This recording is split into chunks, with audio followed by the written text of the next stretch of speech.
सभी कार्यों में सफलता दिलाने वाली सफला एकादशी व्रत कथा। पूजा व पारण का शुभ मुहूर्त। हर माह के कृष्ण पक्ष और शुक्ल पक्ष की एकादशी तिथि पर व्रत किया जाता है। धार्मिक मान्यता है कि इस दिन विधि पूर्वक व्रत और पूजा अर्चना करने से जातक को जीवन में आ रहे सभी संकटों से छुटकारा मिलता है और श्री हरि विष्णु जी व देवी लक्ष्मी जी की कृपा प्राप्त होती है। तो आइए जानते हैं एकादशी से जुड़ी कुछ महत्वपूर्ण बातों के बारे में। नंबर 1, हर महीने में 2 बार एकादशी का व्रत किया जाता है। नंबर 2, इस दिन विशेष चीजों का ध्यान रखना चाहिए। नंबर 3, एकादशी का व्रत करने से मनुष्य को सभी प्रकार के पापों से छुटकारा मिलता है। सनातन धर्म में एकादशी तिथि जगत के पालनहार भगवान श्री हरि विष्णु जी और माता लक्ष्मी जी को समर्पित होती है। वर्ष में कुल 24 एकादशी तिथि होती हैं। सनातन शास्त्रों में एकादशी तिथि का विशेष उल्लेख देखने को मिलता है। धार्मिक मान्यता है कि एकादशी तिथि पर सच्चे मन से श्री हरि विष्णु जी और माता लक्ष्मी जी की उपासना और अन्न धन का दान करने से इंसान को अपने पूरे जीवन काल में कभी भी अन्न और धन की कमी का सामना नहीं करना पड़ता है।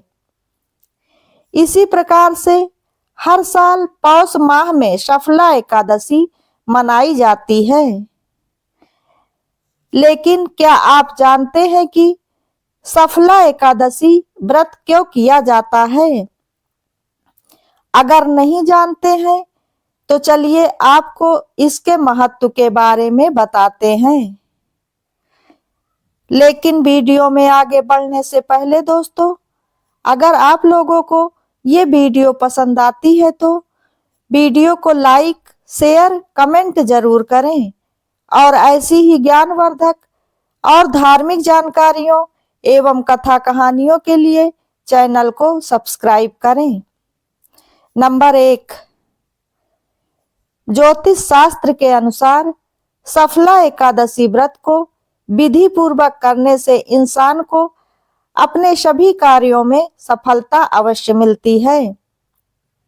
नंबर 2, इस दिन भगवान श्री हरि विष्णु जी और देवी लक्ष्मी जी की उपासना और पूजा का विधान है। नंबर 3, इस व्रत को करने से इंसान को लंबी आयु का वरदान प्राप्त होता है। नंबर 4, सफला एकादशी का व्रत करने से आय और सुख समृद्धि में वृद्धि होती है। नंबर 5, सच्चे मन से पूजा करने से जातक की सभी मनोकामनाएं जल्द ही पूर्ण होती हैं। नंबर 6, मनुष्य के जीवन के सारे दुख और संकट दूर होते हैं। नंबर 7, सफला एकादशी के व्रत को करने से पितरों को मोक्ष की प्राप्ति होती है। नंबर 8, इस दिन गर्म वस्त्र व कंबल व अन्न धन का दान करने से आर्थिक तंगी से छुटकारा मिलता है। हिंदू पंचांग के अनुसार पौष माह के शुक्ल पक्ष की एकादशी तिथि की शुरुआत 25 दिसंबर 2024 को रात्रि 10:29 पर होगी। वहीं एकादशी तिथि का समापन 27 दिसंबर 2024 को रात्रि 12:45 पर होगा। ऐसे में उदया तिथि के अनुसार 26 दिसंबर 2024 दिन गुरुवार को ही सफला एकादशी का व्रत किया जाएगा।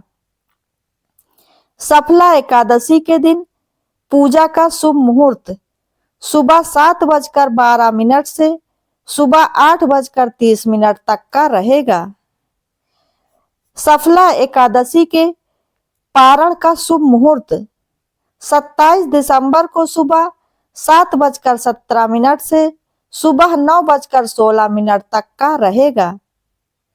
सफला एकादशी व्रत कथा। एक बार महाराज युधिष्ठिर जी ने भगवान श्री कृष्ण जी से पूछा कि हे जनार्दन, पौष माह के कृष्ण पक्ष की एकादशी का क्या नाम है और इस व्रत को करने की विधि क्या है? कृपया मुझे बताएं। भक्त वत्सल भगवान श्री कृष्ण जी कहने लगे कि धर्मराज, मैं तुम्हारे स्नेह के कारण ही तुम्हें बताता हूं कि एकादशी व्रत के अतिरिक्त मैं अधिक से अधिक दक्षिणा पाने वाले यज्ञ से भी प्रसन्न नहीं होता हूं। अतः इसे अत्यंत भक्ति और श्रद्धा से युक्त होकर करना चाहिए। हे राजन, द्वादशी युक्त एकादशी पौष मास की कृष्ण पक्ष की एकादशी का महत्व आज मैं तुम्हें सुनाता हूं। इसलिए तुम बिल्कुल ही एकाग्र चित्त होकर सुनो। इस एकादशी का नाम सफला एकादशी है। इस एकादशी के दिन श्री हरि विष्णु जी और माता लक्ष्मी जी के नाम से पूरे विधि पूर्वक व्रत व पूजन करना चाहिए। और जिस प्रकार नागों में शेषनाग, पक्षियों में गरुड़, सब ग्रहों में चंद्रमा, यज्ञों में अश्वमेघ और देवताओं में भगवान श्री हरि विष्णु जी सर्वश्रेष्ठ है, इसी प्रकार से सब व्रतों में एकादशी का व्रत भी सबसे सर्वश्रेष्ठ व्रत है। जो मनुष्य पूरे विधि विधान से श्रद्धा पूर्वक सदैव एकादशी का व्रत करते हैं, वो मुझे सदैव ही परम प्रिय होते हैं। भगवान श्री कृष्ण जी कहते हैं कि हे राजन, अब इस व्रत की विधि मैं तुमसे कहता हूं। मेरी पूजा के लिए ऋतु के अनुकूल फल, नारियल, नींबू, नैवेद्य आदि 16 वस्तुओं का संग्रह करें। इस सामग्री से मेरी पूजा करने के बाद रात्रि को जागरण करें। इस एकादशी के व्रत के समान यज्ञ, तीर्थ, धाम, तप तथा कोई भी दूसरा व्रत नहीं है। 5000 वर्ष तक तप करने से मनुष्य को जिस फल की प्राप्ति होती है, उससे भी अधिक फल की प्राप्ति सफला एकादशी का व्रत करने से मिलता है। हे राजन, अब मैं आपको इस एकादशी व्रत की कथा सुनाता हूं। ध्यान से सुनिए। चंपावती नगरी में एक महिष्मान नाम का राजा राज्य करता था। उसके 4 पुत्र थे। उन सब में लुम्पक नाम वाला राजा का सबसे बड़ा राजपुत्र बहुत ही अधर्मी और महापापी था। वह पापी सदा पर स्त्री और वैश्यागमन तथा दूसरे बुरे कामों में सदैव ही अपने पिता का धन नष्ट किया करता था। इसके साथ ही देवता, ब्राह्मण, वैष्णव की हर पल निंदा किया करता था। जब राजा को अपने बड़े पुत्र के ऐसे कुकर्मों का पता चला तो उन्होंने उसे अपने राज्य से बाहर निकाल दिया। अपने पिता के राज्य से बाहर निकाले जाने के बाद वह इधर उधर भटकने लगा और सोचने लगा कि अब मैं कहाँ जाऊं और क्या करूं। अंत में उसने चोरी करने का निश्चय किया। दिन में तो वह वन में रहता था और रात्रि में अपने पिता की नगरी में चोरी करता था तथा प्रजा को तंग करने और उन्हें मारने का कुकर्म किया करता था। उसके इस अत्याचार के कारण से सारी नगरी भयभीत रहती थी। वह इतना पापी हो चुका था कि वन में रहकर पशु आदि को मारकर खाने लगा था। कभी कभी तो राज्य के नागरिक और कर्मचारी उसे पकड़ भी लेते थे किंतु राजा के पुत्र होने के कारण से वह सभी उसे छोड़ देते थे। वन में एक अति प्राचीन विशाल पीपल का वृक्ष था। लोग उसकी भगवान के समान पूजा अर्चना किया करते थे और इसी वृक्ष के नीचे वो महापापी लुम्पक रहा करता था। इस वन को लोग देवताओं की क्रीड़ा स्थली मानते थे। कुछ समय पश्चात ही पौष मास के कृष्ण पक्ष की 10वीं तिथि के दिन ही वह वस्त्रहीन होने के कारण, शीतलहर और ठंड के कारण वह पूरी रात सो नहीं सका। उसके हाथ पैर अकड़ गए थे और सूर्योदय होते होते वह मूर्छित हो गया था। दूसरे दिन एकादशी को मध्यकाल के समय सूर्य की गर्मी को पाकर उसकी मूर्छा दूर हुई तो वह गिरता पड़ता वह भोजन की तलाश में निकल पड़ा, परंतु पशुओं को मारने की अब उसमें ताकत नहीं बची थी। अतः पेड़ों के नीचे गिरे हुए फल उठाकर वापस उसी पीपल के वृक्ष के नीचे आ गया था। उस समय तक भगवान सूर्यदेव अस्त हो चुके थे। वृक्ष के नीचे फल खाकर कहने लगा कि हे भगवान, अब आपको